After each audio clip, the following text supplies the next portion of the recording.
Quais as diferenças entre religião e espiritualidade? Aborto é um direito ou um crime? Você já ouviu falar da visão espiritual da bioética? Qual o paralelo entre as terapias alternativas e o crime de curandeirismo? Esta e outras perguntas serão respondidas por Sérgio Nogueira Reis, autor de diversos livros, entre eles Uma Visão Holística do Direito, publicado em 1997 com 310 páginas, já traduzido para o inglês e o espanhol. Foi a primeira obra jurídica brasileira a abordar a transdisciplinaridade na ciência do direito e elaborada após 3 anos de pesquisas e cursos de formação holística na Unipaz, Universidade Holística Internacional, fundada por Pierre Weil. Acompanhe, curta e compartilhe mais uma excelente entrevista aqui no Consciência Próspera. Que as melhores energias cheguem até você.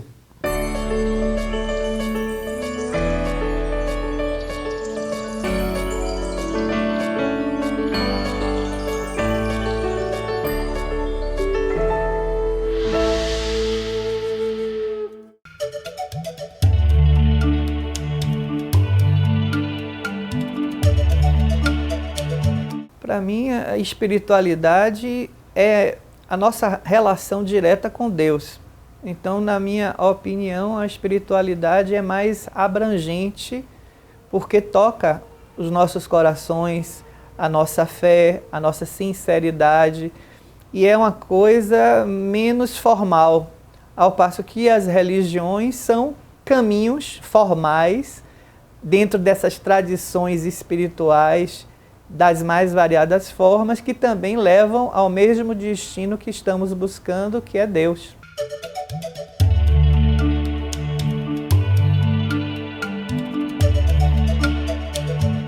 Quando eu estudava na escola, eu gostava muito das matérias ligadas à história, geografia, português, e da mesma forma também gostava de matérias ligadas à biologia, à química.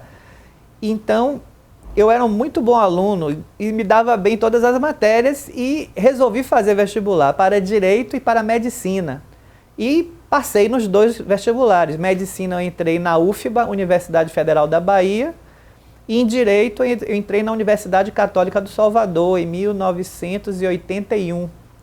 Sendo que eu cursei ao mesmo tempo as 2 faculdades, sendo que eu decidi que iria cursar um semestre e ver na prática se eu era mais para ser advogado ou para ser médico. Então, depois de um semestre cursando as 2 ao mesmo tempo, eu vi que todas as minhas aptidões e habilidades primordiais me levavam a ser advogado. Então, eu deixei o curso de medicina e continuei com o curso de direito até me formar em 1984 na Universidade Católica do Salvador. E depois de me formar, comecei a fazer trabalhos gratuitos para a formação de organizações não governamentais que ajudassem a servir a sociedade, a minorar o sofrimento do próximo. Então, ao longo dos últimos 33 anos, eu criei dezenas de ONGs, associações civis sem fins lucrativos, ONGs espiritualistas, ONGs que cuidavam de idosos, outras que cuidavam de crianças, outros que ajudavam a proteger o meio ambiente. E até hoje eu continuo fazendo isso.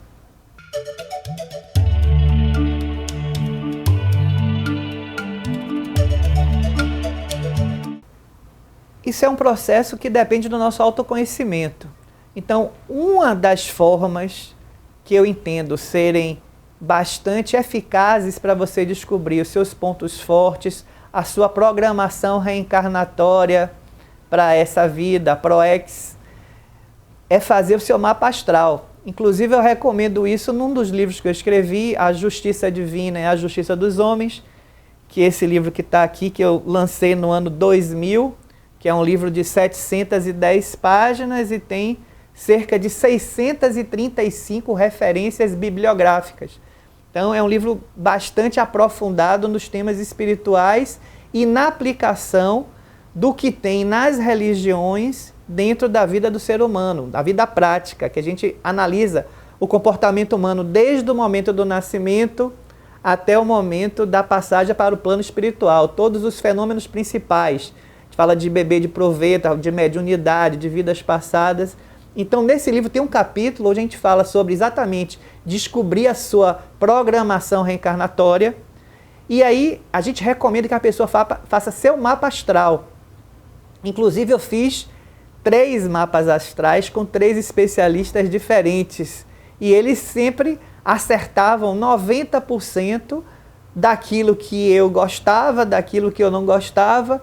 E isso me ajudou muito a ratificar o que eu devia fazer para executar de forma bastante ampla a minha programação para essa existência. Então eu estou nela, trabalhando para o próximo, trabalhando com direito, trabalhando com espiritualidade e trabalhando nas fronteiras do conhecimento, entre o direito e a espiritualidade, entre o direito e a medicina, através de outros livros que eu escrevi sobre bioética, protegendo o meio ambiente, escrevi outro livro sobre direito ambiental e desbravando a visão holística do direito. O primeiro livro escrito no Brasil sobre a transdisciplinaridade foi esse livro, Visão Holística do Direito, que eu escrevi em 1987. E esse livro eu fiz uma formação holística de base na Unipaz, com o reitor Pierre Weil, um grande psicólogo que escreveu dezenas de livros, e o Pierre Weil fez o prefácio do meu livro, Uma Visão Holística do Direito. E esse livro foi traduzido primeiro para o inglês, que aqui está a capa, com o Yin e o Yang e a balança da justiça, e no ano seguinte foi traduzido para o espanhol, Una Visión Holística del Derecho, porque existe uma associação internacional de juristas holísticos e com advogados, com diplomatas, com pessoas também com essa visão transdisciplinar do direito. O que quer dizer isso? Quer dizer que o direito deve sair do seu formato meramente científico, doutrinário, para fazer a ponte entre outras ciências, outras tradições espirituais, outras filosofias. Isso se chama transdisciplinaridade. Então, o primeiro livro no Brasil a falar sobre isso foi esse que eu escrevi, Uma Visão Holística do Direito, e onde a gente ensina o advogado tradicional a trabalhar a sua sensibilidade. Tem 10 exercícios, um por capítulo, para trabalhar a meditação, trabalhar as suas emoções, trabalhar a visualização criativa para atingir os seus objetivos. A gente fala sobre expansão da consciência e demonstramos nesse livro que o caminho desse advogado holístico, que é um advogado que também é psicólogo, é evitar que o seu cliente siga apenas para o conflito, o litígio na justiça, porque a maioria das pessoas que procuram advogado, eles não querem resolver o problema, eles querem manter um litígio, causar uma dor, um sofrimento à outra parte, a um ex-vizinho, ao ex-sócio no seu negócio, a ex-mulher, a ex-esposa que você se separou. Então, a grande maioria das pessoas não quer uma solução jurídica, eles querem brigar, querem uma disputa, e isso o advogado tradicional é convidado a representá-lo como se fosse numa arena de gladiadores. Então o advogado tradicional vai fazer o seu papel de ganhar o processo a qualquer custo e infligir o sofrimento à outra parte. A maioria dos clientes quer isso. Enquanto que eu defendo que o advogado deve buscar essa visão transdisciplinar holística para fazer bons acordos, boas conciliações, defender os interesses dos seus clientes, mas evitando que ele somatize doenças. Porque a continuidade desses processos judiciais por décadas, vários anos, levam que essa mágoa, o ressentimento, o ódio se transforme em doenças.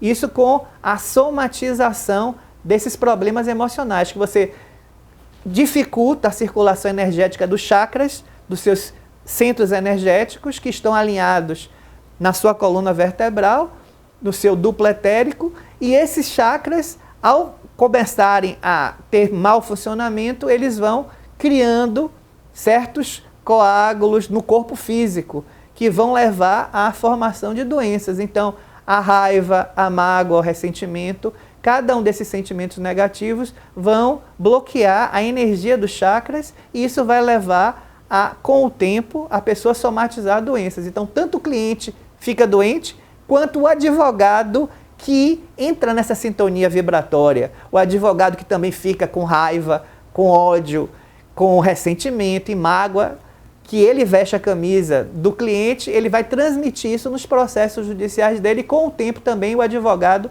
vai adoecer.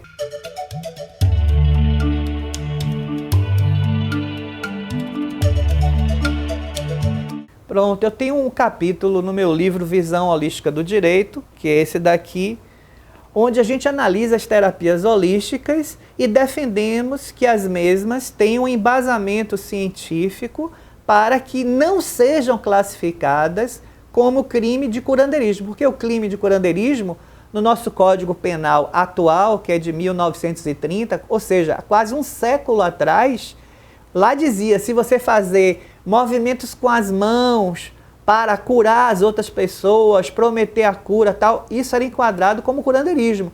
E se você for, por exemplo, na igreja messiânica, você tem o jorei. Se você for no centro espírita, você tem os passes magnéticos. Então você faz movimento com as mãos e ajuda a harmonizar o campo vibratório das pessoas que vão procurar essas terapias alternativas. Então isso não é curandeirismo. Ou seja, eu defendo que o Código Penal tenha que ser atualizado, porque hoje existe Medicina Vibracional, que é um livro do Richard Gerber, onde ele explica cientificamente que existe vários tipos de técnicas que você utiliza para melhorar a saúde da pessoa, utilizando a energia.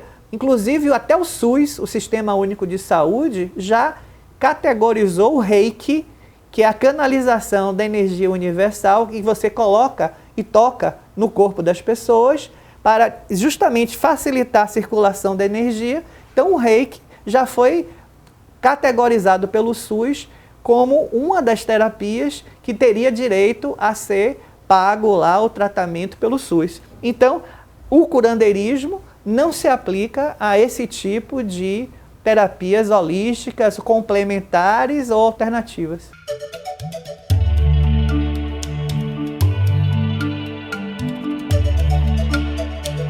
O livro Uma Visão Holística do Direito surgiu depois que eu fiz a formação holística de base junto à Unipaz, a Universidade Holística Internacional, que foi fundada pelo reitor Pierre Weil e tem cerca de 30 anos. E a Unipaz tinha uma filial em Salvador e eu fiz durante 3 anos uns cursos. Esse curso era uma vez por mês, viam grandes mestres espirituais, filósofos, cientistas para Salvador e davam curso sexta, sábado e domingo, uma vez por mês. E aí, quando eu estava no final desse curso, o Pierre Weil pediu para eu fazer a minha monografia introduzindo essa abordagem transdisciplinar para o direito, que não existia no Brasil nenhum livro, nenhum estudo falando sobre isso. Então, foi por conta do estímulo do Pierre Weil, que fez o prefácio do livro Visão Holística do Direito, que a gente transpôs essa visão transdisciplinar e colocamos no livro.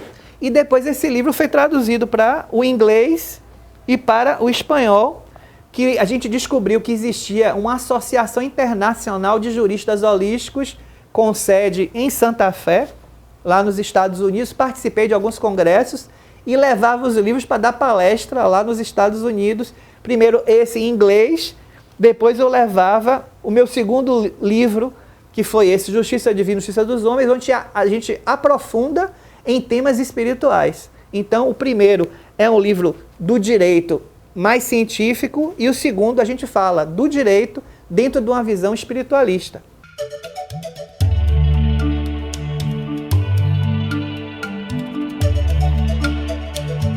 Eu tive várias experiências marcantes porque Pierre Weil veio para Salvador fazer vários seminários.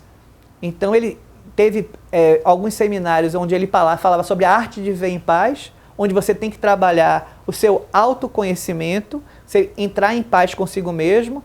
Teve outros seminários que você trabalhava ecologia social, ou seja, a arte de viver em paz com a sociedade, com o próximo.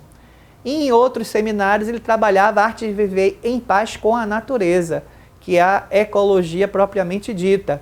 E nesses seminários ele trazia os ensinamentos dele, as experiências dele, que ele fez retiro em templos budistas de 3 anos, 3 meses e 3 dias, dentro da ótica do budismo tibetano, e depois desse retiro ele escreveu um livro dele, Revolução Silenciosa, onde ele falava justamente sobre esse processo de autoconhecimento dele e como isso transformou a vida dele, porque ele chegou a ser durante muitos anos chefe de recursos humanos de um grande banco aqui do Brasil, que atuava em Minas Gerais, e depois ele foi abrindo essa visão espiritual, transdisciplinar, holística, que levou ele a fazer um grande congresso internacional holístico em Brasília, que levou à fundação da Unipaz. E a sede da Unipaz até hoje é lá em Brasília. O atual reitor é o psicólogo Roberto Crema, que sucedeu Pierre Weil. E foi Pierre que me orientou durante o meu curso de formação holística de base e pediu para eu fazer um livro dedicado a explicar, a transformar os advogados tradicionais, os juristas tradicionais, num jurista, num advogado mais sensível, mais harmonizado com o planeta, com a natureza e com o próximo.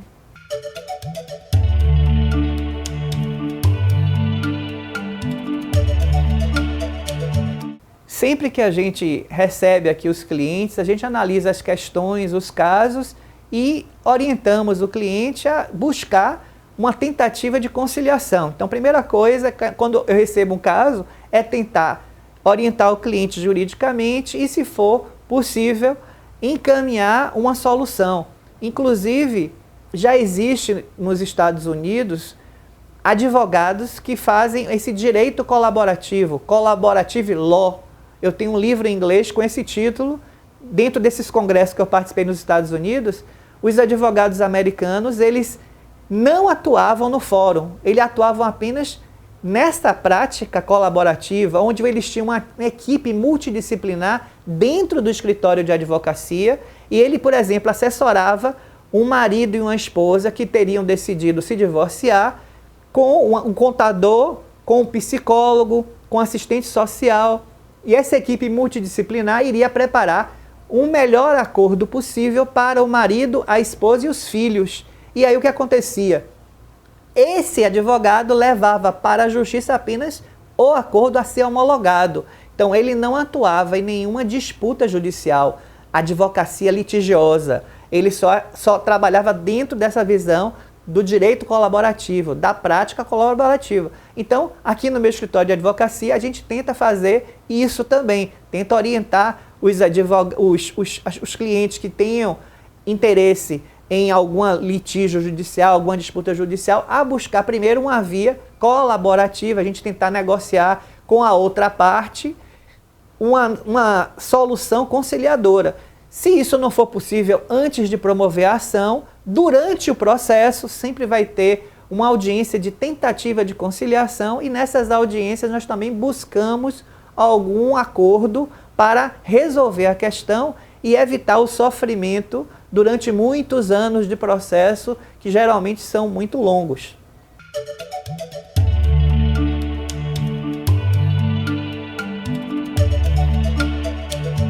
Já ouvi falar em constelação sistêmica, já fiz um seminário aqui em Salvador, uns 2, de constelação familiar, com minha esposa, com minha filha. Minha esposa também é advogada transdisciplinar, Tânia Mota Nogueira Reis. Ela escreve também livros de autoajuda para mulheres, livros falando sobre exatamente esses temas. Ela também fundou uma ONG, a MONGA, Mulheres Organizadas e Não Governadas Anônimas, que é uma ONG que fala sobre o direito das mulheres, a proteção das mulheres contra a violência doméstica. Então, a gente trabalha dentro desse viés também no escritório de advocacia.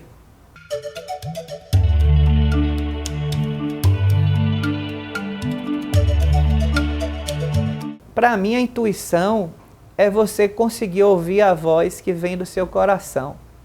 É você fazer aquilo que lhe dá energia positiva, que lhe dá prazer, que você sente que você está dentro do fluxo da sua programação reencarnatória, da sua programação existencial. Então, através da intuição, eu vejo se eu estou no caminho certo em relação àquilo que eu vou fazendo durante a minha vida, as minhas opções de ser advogado, de escrever sobre a visão holística do direito, de depois aprofundar na espiritualidade, de ajudar a criar dezenas de ONGs gratuitamente e de colocar todos os meus livros num site na internet para que as pessoas do Brasil e do exterior possam acessar e baixar gratuitamente no seu computador.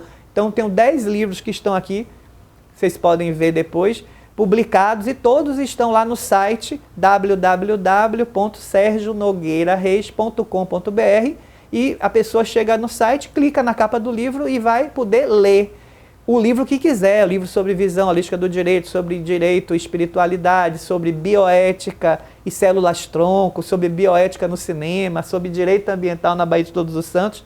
Todos esses livros eu escrevi e coloquei à disposição das pessoas que tenham interesse em melhorar o seu conhecimento nessas áreas de fronteira entre o direito e a medicina, direito e a ciência e o direito e a espiritualidade. Então eu me coloco como pesquisador do direito, da espiritualidade e dessa fronteira que liga o que é o certo e o que é o errado, para a lei dos homens e para a visão de todas as religiões, que foi esse o foco desse livro aqui, da Justiça Divina. Eu colocar dentro da visão de todas as religiões qual é o objetivo do ser humano, o que é que diz a religião sobre o certo e o errado, e depois eu vou analisando as questões práticas, desde o momento do nascimento até o momento da morte, com os comentários, o que é que diz o judaísmo, o que é que diz o espiritismo, o que é que diz a Igreja Católica, qual é a visão da pós-morte para essas religiões e o que é que se aplica nelas dentro da vida do ser humano. Então, esse estudo dessas fronteiras do conhecimento é o que me motiva, é o que me dá a intuição de eu estar desenvolvendo justamente a minha programação para essa vida.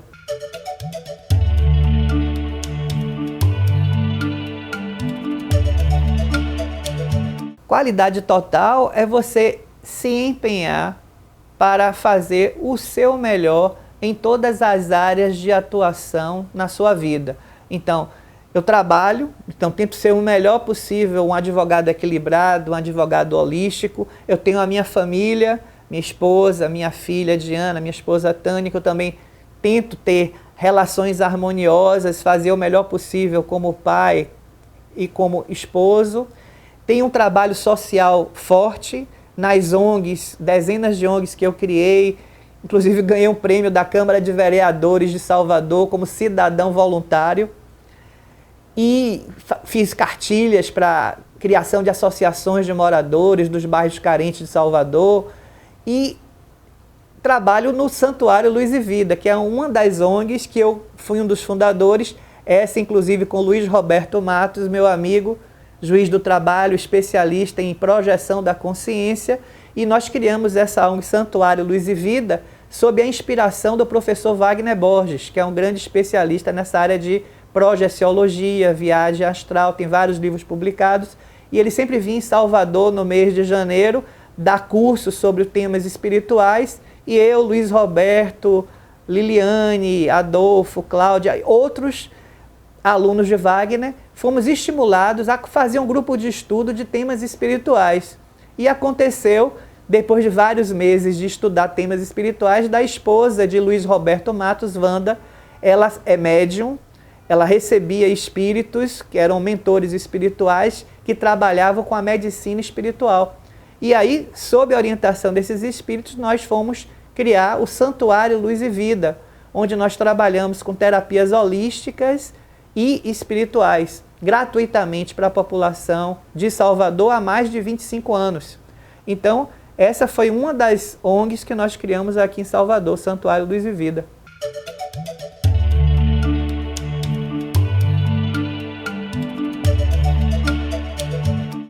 Eu conheci Wagner há mais ou menos uns 25 anos atrás. Ele veio dar cursos aqui em Salvador de projeção da consciência, viagem astral, sempre no Hotel Vila Velha. Tem um auditório lá no Hotel Vila Velha, que é aqui perto de onde eu tenho meu escritório, Eu tenho um escritório aqui no Comércio, perto do Mercado Modelo em Salvador, e o Hotel Vila Velha fica no Corredor da Vitória. Fica a 10 minutos daqui. Então, sempre no mês de janeiro, Wagner vinha em Salvador dar esses cursos, e aí eu comecei a assistir esses cursos e a gostar da temática, porque além dele falar de projeção da consciência, ele vinha sempre trazendo cursos falando sobre espiritualidade de uma forma geral, sobre hinduísmo, sobre xamanismo, sobre cristianismo, sobre os celtas, sobre as escolas dos mistérios do Antigo Egito. Então, taoísmo.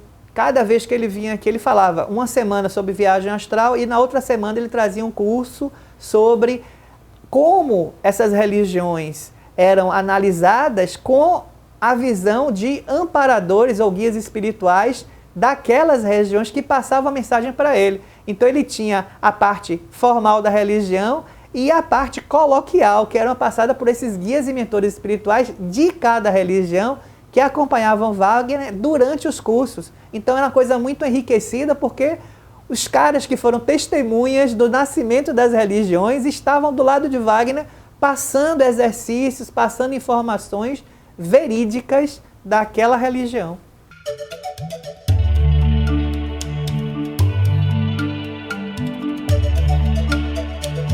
Ok, esse livro, O Projeto Humano, foi um livro que eu escrevi. Aqui tem até uma foto minha no Egito, junto da pirâmide de Quéops, numa época em que a gente fez uma iniciação junto à Ordem Rosa Cruz Amorque. Então foi uma excursão que teve lá para o Egito, inclusive o Luiz Roberto Matos, meu amigo, que escreve também sobre projeciologia aqui de Salvador, que escreveu um livro sobre Sanacão, Mestre no Astral, ele participou comigo dessa excursão. E aí nesse livro, O Projeto Humano, a gente fala sobre iniciações espirituais de uma forma lúdica. É uma aventura que começa aqui no Farol da Barra, onde tem um advogado que é meu alter ego, chamado Daniel, e ele vai para o Egito e lá nessa pirâmide de Quéops ele descobre lá um projetor holográfico que começa a mostrar vidas passadas dele, e aí remonta a Atlântida, e cada capítulo do livro você tem uma descoberta espiritual, você tem um exercício falando sobre mantras, espiritualidade, e aí você vai terminar o livro na Chapada Diamantina, aqui perto, no estado da Bahia, onde tem um disco voador que está lá guardado dentro de uma daquelas montanhas da Chapada Diamantina, e esse disco voador vai levar os heróis da história até a ONU, onde é colocada toda uma tecnologia e conhecimento para a humanidade, para acabar com a poluição, para acabar com a fome, para acabar com a pobreza, desde que os governantes resolvam destruir seus armamentos nucleares e adquirirem esse conhecimento para uma visão compartilhada de que todos nós somos habitantes do mesmo planeta, fazemos parte da mesma espécie humana e merecemos todos sermos felizes.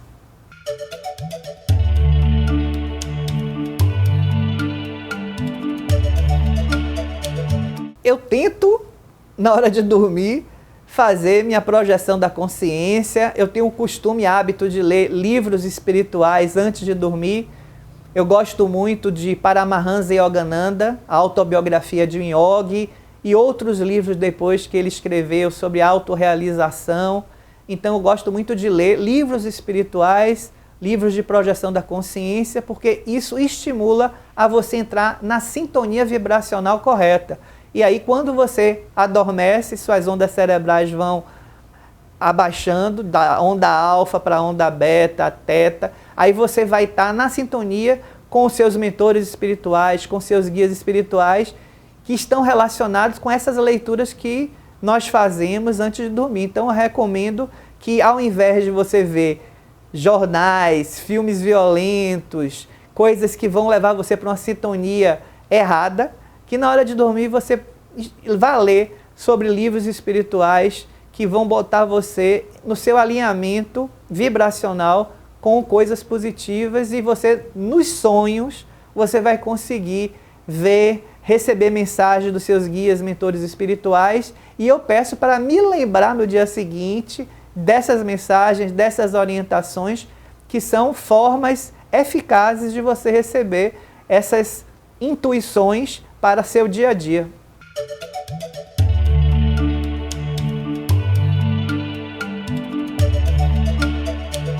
Pronto, vamos lá. Eu fiz um mestrado na UFBA para aprofundar o estudo da bioética e do direito. Então comecei primeiro escrevendo esse livro aqui, Bioética e Células-Tronco, porque as células-tronco são o futuro das descobertas de cura para a doença, mal de Parkinson, mal de Alzheimer, problemas na vista da retina, problemas cardíacos. Então já existem várias pesquisas mostrando que a fronteira mundial da medicina são as células-tronco. Só que no Brasil existiu, durante 3 a 4 anos, uma discussão no Supremo Tribunal Federal, através de um procurador da República da época, dizendo que as pesquisas com as células-tronco embrionárias não poderiam ser efetivadas no Brasil, porque você teria que destruir um pré-embrião, e esse pré-embrião já seria uma vida. Então, eu defendia justamente o contrário, dizendo que nós temos o direito à pesquisa científica, nós temos o direito a combater essas doenças, nós temos o direito à ciência, e que esse pré-embrião que estava nas clínicas de fertilização in vitro, eles seriam descartados.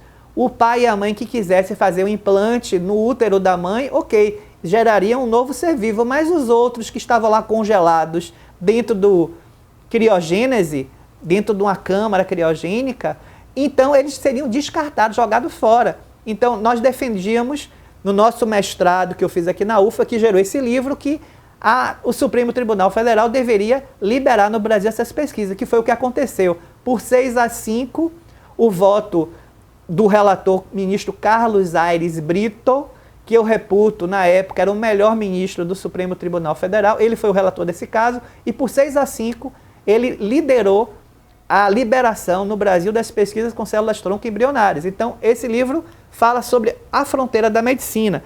E respondendo a sua questão, no segundo livro, que é Bioética no Cinema, eu analiso, junto com a professora Mônica Aguiar, que na época era juíza da Justiça Federal, 10 temas de bioética, e a gente vai falando sobre transexualidade, sobre transgênero, sobre transhumanismo, que é implantes de chips na cabeça do ser humano, braço biônico, transplantes de órgãos, bebê de proveta, barriga de aluguel, eutanásia, aborto. Então a gente analisa vários temas de bioética, que a bioética analisa justamente essa fronteira do conhecimento, onde os médicos não podem fazer pesquisas com seres humanos sem ter um protocolo, sem ter um esclarecimento, um direito informado. Então, todos os pacientes têm a necessidade de ter a transparência na informação. Então, os médicos deixaram de serem como sacerdotes para terem que explicar e esclarecer o paciente sobre o que é que eles iriam fazer no tratamento, a duração, o remédio que é utilizar, quais seriam os efeitos colaterais. Então, tudo isso está no ramo da bioética, do que é o certo e do que é errado fazer junto ao ser humano, tanto no início da vida, quanto no final da vida, quanto nessas pesquisas científicas. Então, esse livro Bioética no Cinema fala sobre esses temas e também está no meu site na internet, gratuitamente à disposição de todos vocês que queiram clicar na capa. Basta chegar lá, www.sergionogueirareis.com.br.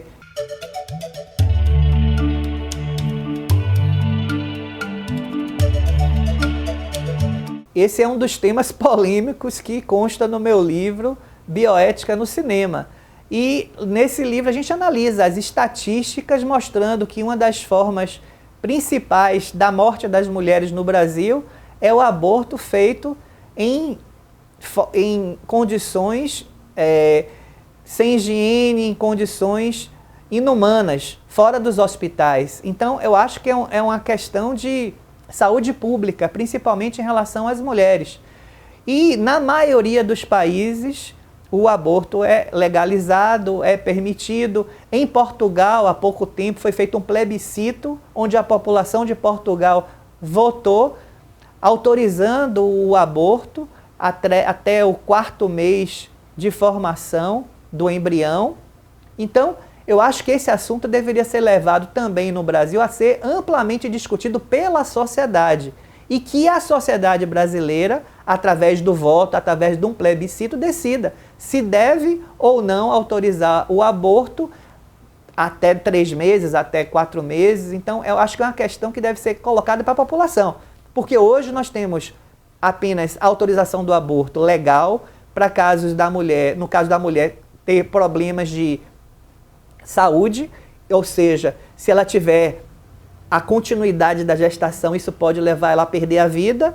Na segunda hipótese, em caso de estupro, nessa hipótese de ser um estupro e ela ficar grávida, ela tem o direito de, se quiser, abortar. E a terceira é a formação de fetos anencéfalos, ou seja, é a malformação do cérebro desses fetos, ou que levaria, ao final da gestação, ele nascer já natimorto, ou durante a gestação ele morrer já no útero da mulher. Então, essas são as 3 hipóteses legais atuais. Eu acredito que a melhor alternativa seria fazer uma ampla discussão, debate com a população brasileira e a população brasileira decidir através de um plebiscito se deve ou não permitir o aborto aqui no Brasil.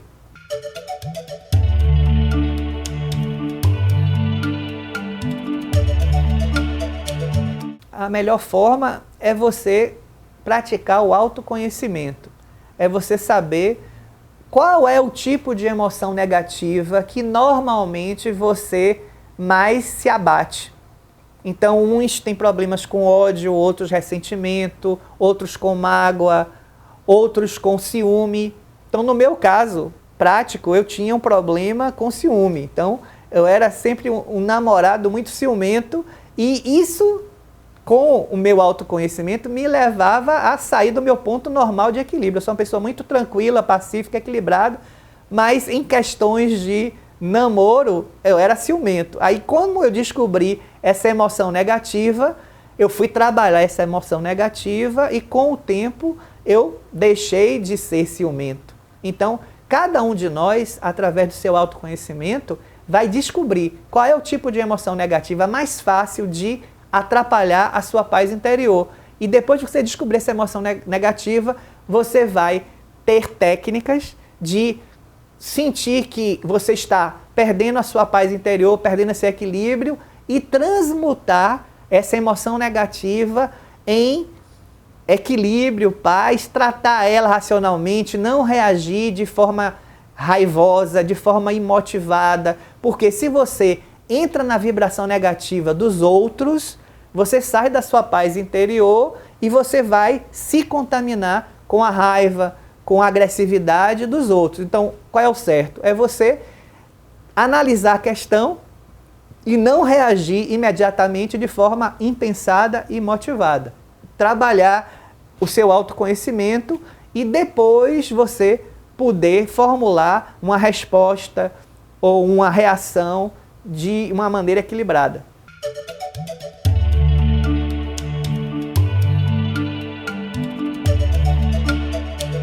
Essa é uma das leis mais importantes da nossa evolução, a lei do karma. Toda ação corresponde a uma reação. Até uma lei de Newton. A toda ação corresponde à reação. E eu acredito na lei do karma que ela está em vários ensinamentos do budismo, do hinduísmo, do espiritismo. Então eu diria que bilhões de seres humanos, habitantes do nosso planeta, conhecem a lei do karma e a respeitam. Então, eu acho que nós devemos sempre praticar o bem, fazer o bem ao próximo e evitar semear o mal. Então, quanto mais bem você fizer, mais paz de espírito você vai ter e vai gerar um karma positivo, porque com certeza nós, em vidas passadas, anteriores a essa, nós fizemos muito mal, como guerreiros, como colonizadores. Nós participamos de várias quadras e de várias situações em vidas passadas onde estávamos fazendo coisas negativas. Então a gente, hoje, nascendo em uma condição psicológica, social, melhor, nós temos condições de estudar, de se educar e de fazer o máximo de bem possível para o próximo, colocar o conhecimento à disposição do próximo, conhecimento humanista, conhecimento espiritual, dar palestra, trabalhar com cura. Então, é o que eu faço ao máximo. Criar ONGs gratuitamente, faço estatuto social, faço ata de fundação de ONGs que vão cuidar de velhinhos, que vão cuidar de crianças, que vão cuidar do meio ambiente, que vão ajudar as pessoas a se curar através de terapias holísticas alternativas. E eu mesmo tenho meu trabalho, eu tenho plantão nessas ONGs, por exemplo, Santuário Luz e Vida, toda terça-feira de noite eu estou lá. No sábado eu tenho reuniões na Unisóis, que é a União de Sociedades Espiritualistas aqui da Bahia, que congrega cerca de 30 entidades espiritualistas, todas trabalhando juntos pela não discriminação religiosa, pela cultura de paz. Então a gente tem reuniões sempre para disseminar o que é que cada entidade espiritual está fazendo para melhorar o planeta, melhorar a sociedade, e eu estou sempre engajado nisto.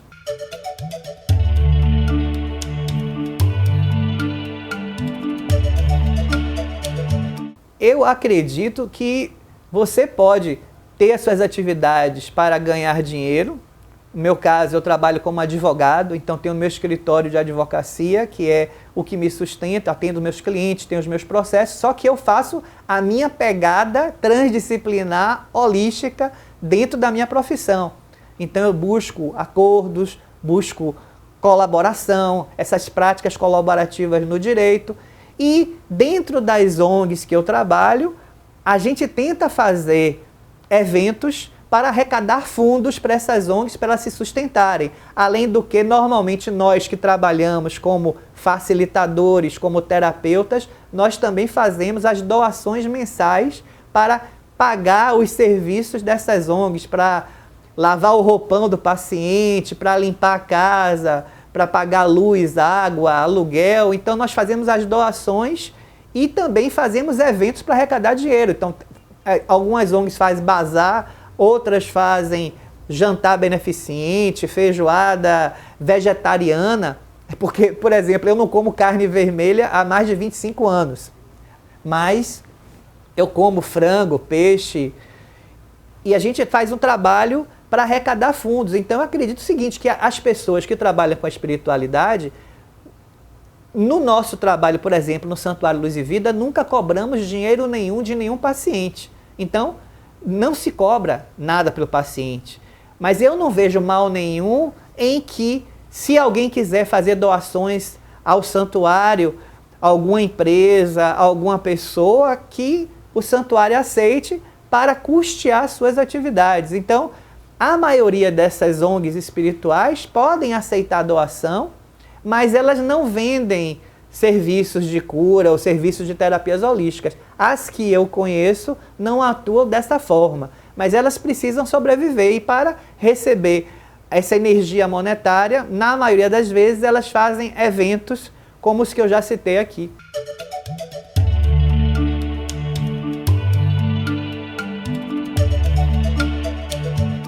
Boa pergunta. Você pode desenvolver suas energias tentando trabalhar seus chakras. E como é que você trabalha seus chakras? Você mentalizando, através do topo da sua cabeça, você recebendo um banho de luz, e esse banho de luz você vai sentir energeticamente descendo pelo topo da cabeça. Você tem um chakra coronário aqui no topo da cabeça, que faz a sua ligação com a espiritualidade, depois o chakra frontal, ágina, depois o laríngeo, depois o cardíaco, depois do plexo solar, até da base da coluna, o Muladhara.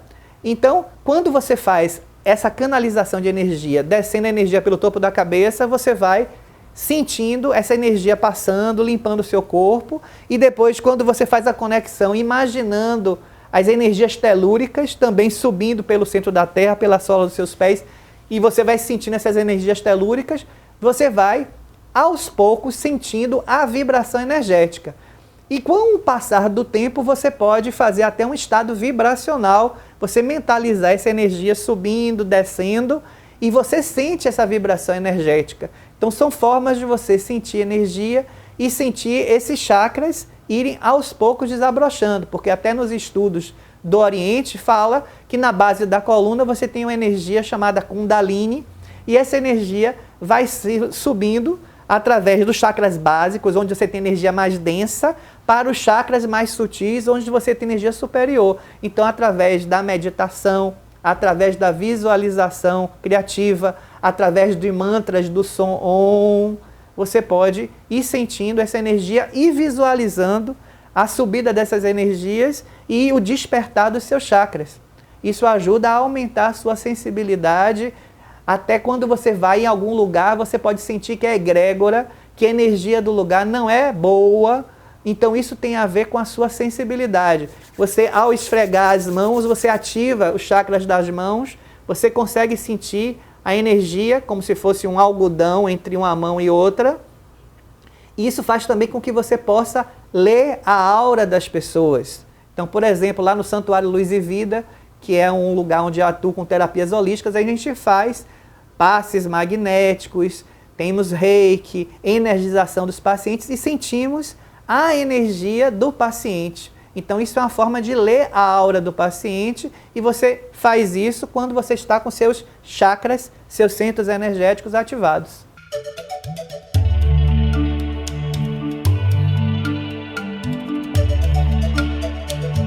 O que me faz feliz é estar equilibrado e desenvolvendo a minha programação existencial em todas as áreas de minha vida, na área da minha família, na área social, no meu trabalho, na espiritualidade e colocando em livros todo esse conhecimento, toda essa experiência que eu tive ao longo dessa encarnação.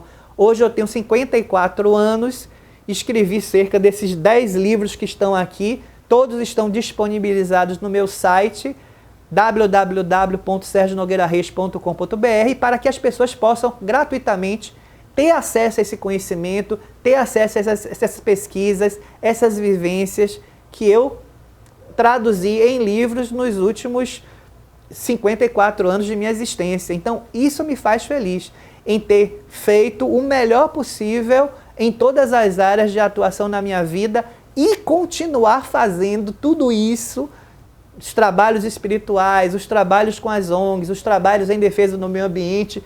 O último livro que eu escrevi, inclusive, foi esse aqui, Direito Ambiental na Baía de Todos os Santos, que foi um curso que eu fiz durante 2 anos na UFBA e depois eu fui pesquisar os 10 últimos anos aqui em Salvador, de 2010 a 2015, quais foram os principais problemas que aconteceram na Baía de Todos os Santos, os passivos ambientais, derramamento de petróleo, contaminação de mercúrio, pesca com bombas dos peixes. E a gente, no final do livro, propõe a criação de uma agência de gestão ambiental para a Baía de Todos os Santos, no mesmo molde que existe na Baía de São Francisco, na Califórnia, que lá é administrada por um tripartite. Você tem o governo federal, estadual, municipal, com representantes nessa agência de gestão. Você tem a Federação das Indústrias, a Federação do Comércio e as faculdades que analisam a qualidade da água, do ar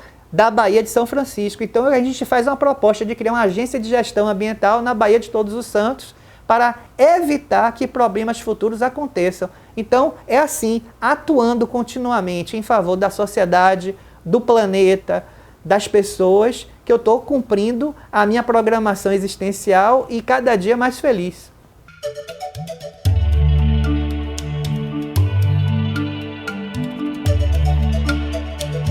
Baía de Todos os Santos, para mim, é uma terra mágica. E no dia 1º de novembro é o dia de Todos os Santos. Então, quando a Bahia foi descoberta, essa Bahia foi justamente no dia 1º de novembro. E aí, por isso que gerou esse nome Bahia. Bahia, B-A-H-I-A, vem de Bahia, B-A-I-A. Então, a Baía de Todos os Santos é que originou o nome do estado da Bahia.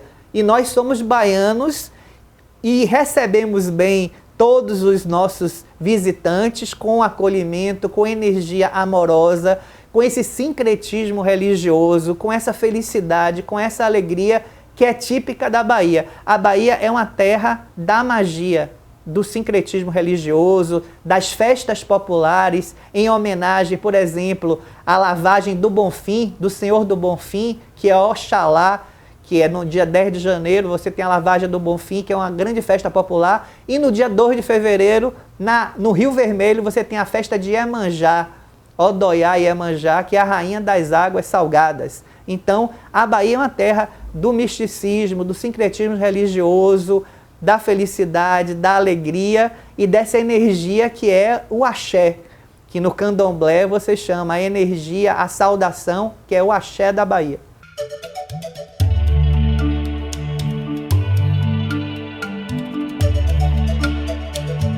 Eu gostaria de deixar uma mensagem de otimismo, de esperança para todos os que estão vivendo esse momento de dificuldades no Brasil, o momento que nós passamos políticos, onde teve a operação Lava Jato, que descobriu vários problemas de fraudes, de sonegações, de problemas políticos, mas isso daí, na minha opinião, é uma forma de vir à tona a luz, de vir à tona a claridade, de vir à tona novas formas de administrar o governo, os governos, as empresas, mais transparência, leis mais rígidas para punir os maus políticos e evitar que o brasileiro eleja políticos que estejam comprometidos com malversações do dinheiro público. Então é importante que nós todos possamos trabalhar o nosso autoconhecimento, a nossa fé, a nossa paz interior